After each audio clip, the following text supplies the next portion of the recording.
Taurus, welcome to your end of September 2021 General Tarot Update. It's Raina here.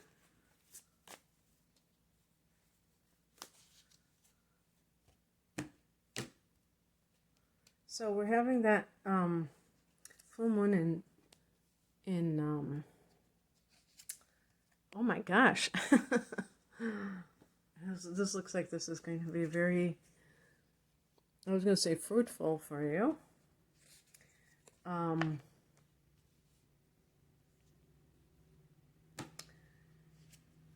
Wow, all these major arcana cards. Oh, this is crazy. Now you saw that I was, and I actually, before I even press record, I was like shuffling a lot, and I was even saying to myself, why are you doing that so much? And look at how many major arcana cards I got. I got 4 out of 6 cards. That's pretty wild. I was going to say that the full moon is in Pisces, and that for Taurus is the 11th house. And the 11th house is a house of gains. So with career matters, this can, with the full moon, and this is a late degree of Pisces, this can be your hopes and wishes coming to fruition. I would say especially something like that, like success and things, because these cards represent this as well. We have as the heart of the matter, the Sun card, which is the, you could say arguably it's the most positive card in the tarot. So the Sun card represents success, prosperity, healing, joy, children, and so all positive things. And this, the 11th house being the house of hopes and wishes, this can also be something, if you have been, because I have here in the past position, if you've been someone, Taurus, who has felt a sense of life being difficult for you, you could start to see the tide turning. And part of that is Taurus is a fixed sign. It's also an earth sign.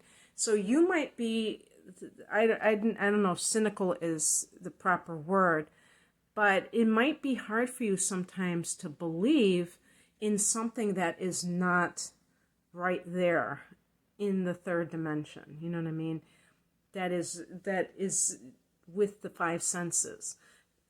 So the late Dr. Wayne Dyer, he had a book called I'll See It When I Believe It, instead of I'll believe it when I see it, because you do have to believe in something. This is what the star card is. The star card is your past position, belief in unseen forces. And once a person can imagine that there is a reality for them in the future that has not been made manifest in the physical, and they can really visualize that future, they can write it down. There's something called scripting that you can do, and this is part of, I think you would call it the manifestation, law of attraction kind of thing, where you're like writing what your future life is going to look like. And you can write details and things like that. And the whole point of that exercise is to really nurture this belief in what has not come about in the physical, but what you're creating in the non-physical realms. Okay? And so there might have been something, whether it was some kind of like person that has crossed over, who has given you a message. That can sometimes be the star card. And basically what that does is it gives Taurus a reminder or even inspiration to understand that nothing is ever really lost, including people who have passed away. And that if you, so an example would be if you lost somebody that was close to you and that kind of made you a little bit discouraged about pursuing your goals. This may, then you may have gotten some kind of sign from that person in some way. Sometimes it's a animal totem, you can have like some unusual experience with an animal, like a bird coming towards you that normally would never happen, whatever that is. And then you have this faith restored that there is divine order in the universe, that things are happening on time for a reason. Because when you feel like things are random, it can feel like there's no rhyme or reason and it's meaningless. And that's when people get into a negative spiral. And then they lose their ability to even want to dream because they think to themselves, what's the point? It's just I'm just going to lose it anyway, instead of seeing life as more of this playground where we play for the time that we're here, but we're also at the same time, we are helping one another in our own way with our own talents. And the sun is really about stepping into what those talents are, what you came here to become in this lifetime. If you say, well, okay, I'm a Taurus, this is my sun sign is Taurus, that can feel like your identity, but it's really just a temporary identity, obviously. In all aspects that are connected to whatever it is that you want to do, they are temporary aspects. They're not the true essence of who you are. But having said that, you do have a mission in this life, and some of that will be about the kind of service that you offer to others. And so these may be ideas that are going through your head at this time. Remember that in November you will have a lunar eclipse in your sign, and that kicks off the eclipse season. Well, I shouldn't say eclipse season, but it does kick off the eclipse season. But I'm thinking more of kicking off the beginning of eclipses in your sign, and then starting in 2022, including your opposite sign of Scorpio. And also, did I say that the Sun card is also about love? So if you have fallen in love, or if that's something, if there's somebody that you are sweet on, or you're ready for love, if that's something that you either had to mourn the loss of somebody who passed away, or a divorce, something like that, and it took time to recover from that, you're ready for love again. The higher message is the Three of Pentacles. This is the Architect's card. And it really, Pentacles is your earth element in the Minor Arcana. It's a connection to that. And the number 3 is a number of creativity. So there's really this sense, the Sun card is also about creativity. I don't think I said that. About being all of who you are, and having that sense that other people are co-creators with you. So if you are in some kind of like work that you're doing and it's more creative, that's something that you welcome. You're ready for it now. The Three of Pentacles sometimes are co-workers, but to me, it's, I'm reading this as a spiritual position. So it's the bigger picture, is that having that kind of, what's the word, collaboration, or the feeling that it's not just about you, that other people are really participating in this, and whatever it is that's bringing you joy. And that's what feels so good, because it feels like you have this connection to others. And I think there is a connection between the Three of Pentacles and having a child. So that might be, maybe with the Star card, you had a hard time conceiving, and now you've found out that you're pregnant, or that your partner's pregnant, and that is very happy news, you know what I mean? I see people I see women who are pregnant, right now, or who have just given birth, and I think, wow, these babies that are born at this crazy time, what does that mean? What is their soul's mission?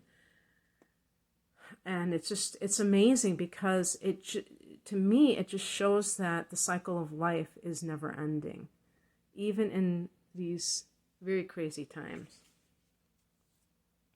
What crosses you is the Six of Wands. And this is an important card. I think that, in the challenge position, what I would challenge you with, Taurus, is, do you feel deserving of success? Because, like I said, the Sun card is in the central position here. And if you've had some kind of success, it's very important that you feel worthy of it. If you reject it in any way, if you have a hard time, if it scares you even, which sounds absurd, but it's really true that happens. And same with love. If you are afraid of it, and feel like, why would there must be something wrong with this person. Why do they want to be with me, little old me?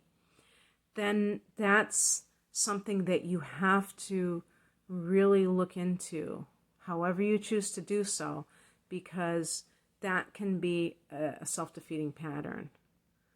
And the more that you can witness, oh, wow, that's interesting. I'm afraid. I just had this amazing situation occur where I've been trying to have a child for the last year, and I finally have conceived, and now I'm terrified because I'm afraid I'm not going to be a good parent. What's that about? Where's that coming from? Why did I want it so badly, and now I'm afraid? And you will be very surprised at when you really think about it, what's going on. Some of these things are coming from other people, no question. They're not what you inherently believe about yourself. They were put on you. And prosperity, success. The Six of Wands is about acclaim, or there's another word and I can't think of it right now. Getting your being lauded, not resting on your laurels, but getting that. I think they got the laurel wreath there. I can't think of the other phrase, but you get the drift. So think about those things, because that can make the difference between really claiming it and just kind of pushing it away. What is coming in? Wow, the better it gets, the better it gets. The Wheel of Fortune. This is so wonderful for you. And this is about cycles in life. That's why it's a circle, cycle, circle. And being aligned, be in the right place at the right time, which you might call being lucky. This is connected to Jupiter. And, it's very interesting because earlier this year, Jupiter briefly went into Pisces. And that's that 11th house where this full moon is occurring. Now, it wasn't the same degree as this full moon, so I just want to make that clear. But now it's back in the 10th house of, oh, did I say career? I meant of hopes and wishes. Now it's back in the 10th house of career. So Jupiter is there with Saturn, and Saturn rules the 10th house. Both of them are retrograding and will go direct in October. But Jupiter in particular, when it's retrograding, can still provide growth opportunities, blessings to you. So just kind of reiterating that as well. The outcome, very interestingly, is the Hermit card. This is about doing soul searching. So basically, when I look at these cards, Taurus, they're really good. Even the Six of Wands isn't bad because it is a card of success. It's just that there may be something going on within yourself that is keeping that from fully expressing itself, or maybe it's just the retrograde, and the retrogrades in the 10th house, which, like I hope I said, these planets are going to go direct in October. So as a matter of fact, just about like a month from now, both of them will be direct and moving forward. So for this next month, I want you to consider the ways that you don't feel worthy of success. The 10th house is about success, about your reputation in the world and your status in society. And yet the true, the hermit is really about finding out who you really are. And it's none of those things. But we can still play in this world of possibility. We don't have to identify with it, but we can still play with it, and enjoy and find the joy which the Sun card represents. Okay, that's what I have for you, Taurus. I hope that this resonated. If you'd like a private reading, the link is below. Take care.